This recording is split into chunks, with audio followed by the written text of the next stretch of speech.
Do you think sadness came first or joy came first? The answer is not simple. If we go back to the distant past, when our ancestors still lived in cold caves, joy was very plain. Catching enough game to eat, picking a cluster of ripe fruit, or lighting the first fire. Those were warm moments in a harsh world. But that joy was often short. It was quickly covered by the fear of survival. Wild beasts waiting, hunger returning, and the shadow of death always near. Joy was like a brief flash of lightning. Worry and sorrow were like the steady sky of life.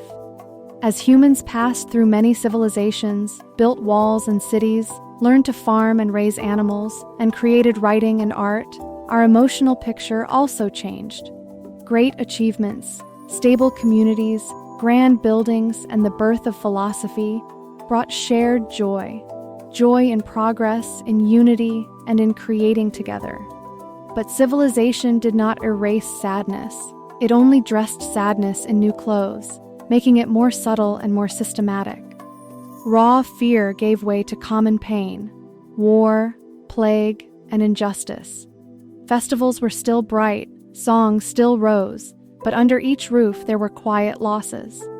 Progress was a double-edged blade. It widened our ability to feel both the highest peaks and the deepest valleys. In the modern age, science and technology grew like a storm. Life became more comfortable. People could fly into space, talk across continents, and hold the world's knowledge in their hands.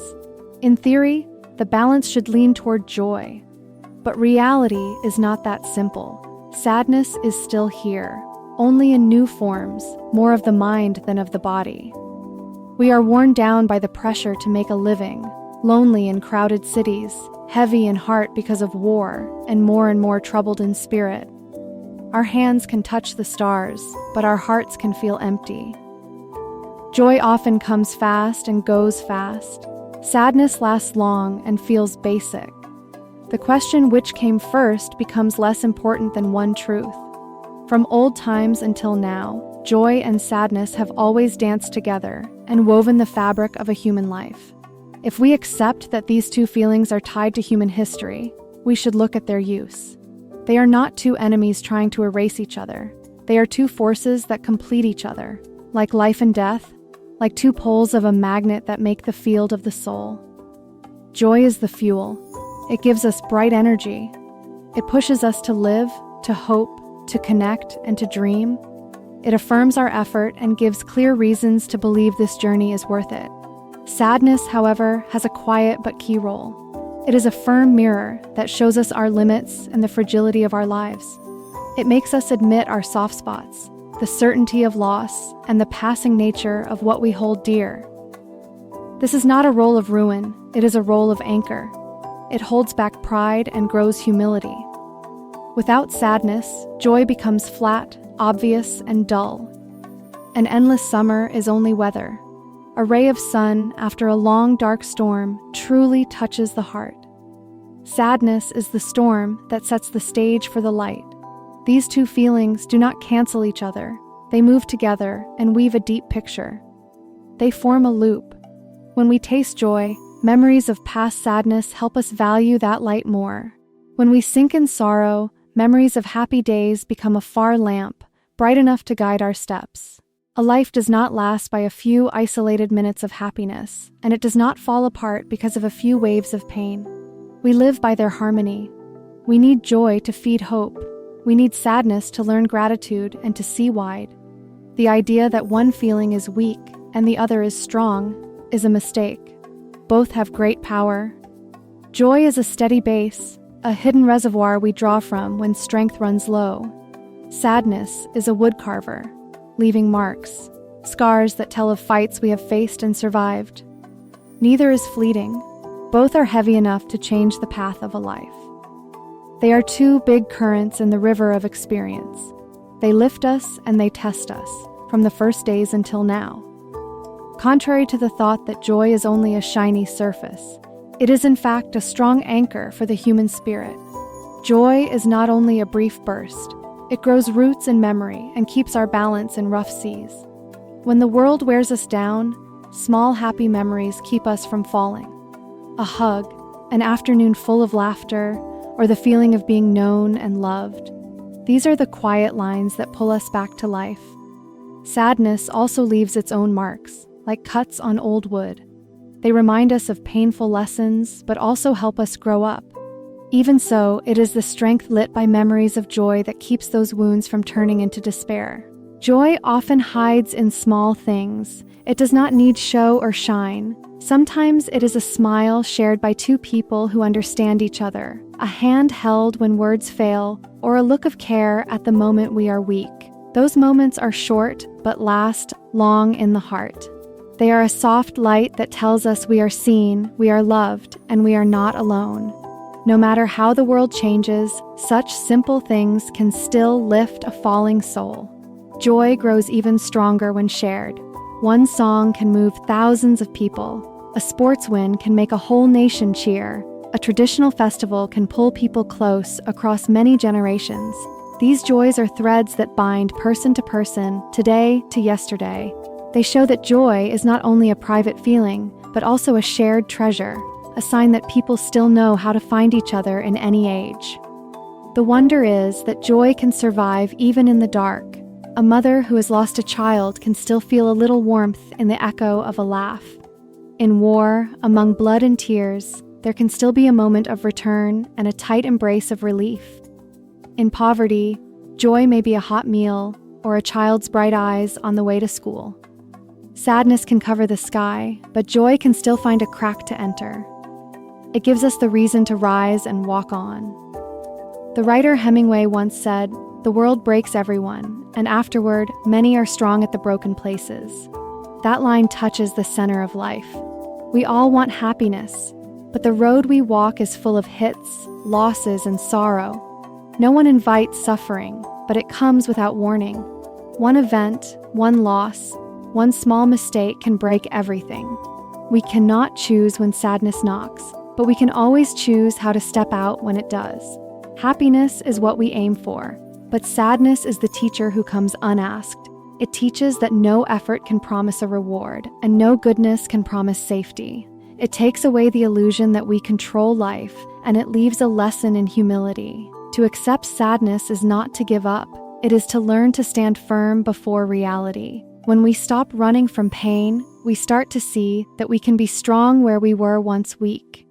Life does not share happiness evenly. Some are born into plenty. Some cry their first cry into cold and lack.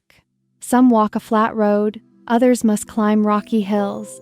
This unfairness is not planned by anyone. It is a law of nature, cold but true. We cannot change where we are born, but we can choose how to walk. The only fairness we can create is fairness in how we live and in our own hearts.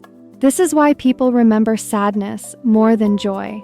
Sadness is like a long shadow that follows us. It is not evil, it is only stronger and deeper, and it prints itself in the mind. Our ancestors needed it to survive. We need it to understand ourselves. Happy memories are light like wind. Sad memories are heavy like a stone at the bottom of a lake, making us slow down, look inward, and sometimes start again. But sadness also sets a fair test. The strong can turn it into a step up. The weak may be trapped by it. Some learn to forgive and continue.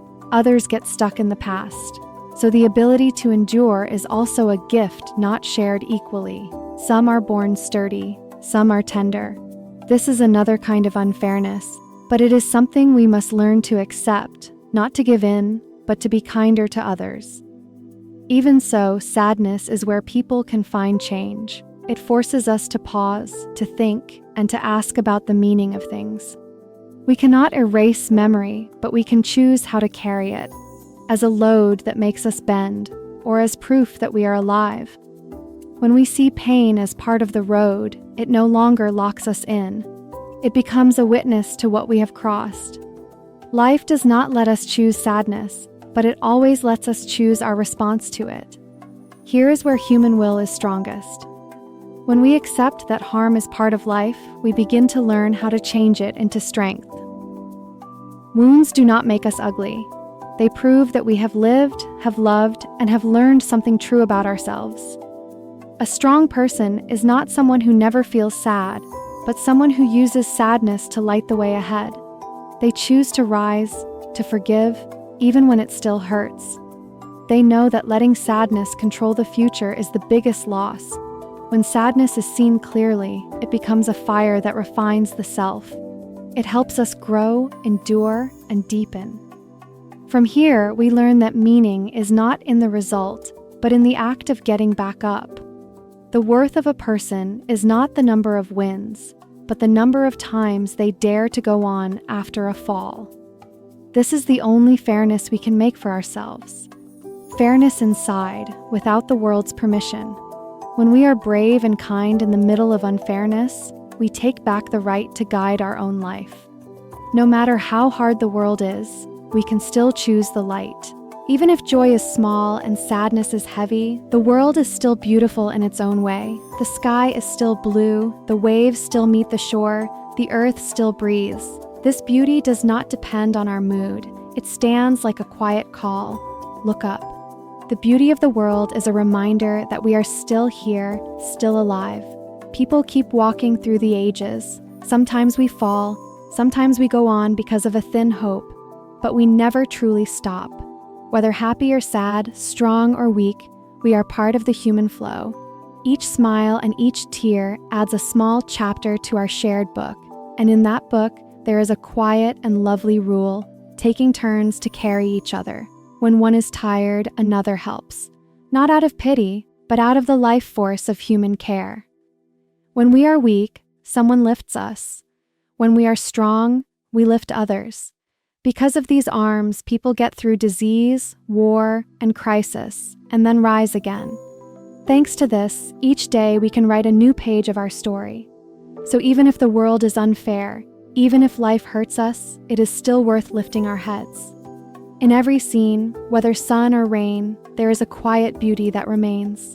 Our task is not to chase after endless happiness, but to learn to be whole, in the bright light of joy and in the still dark of sadness.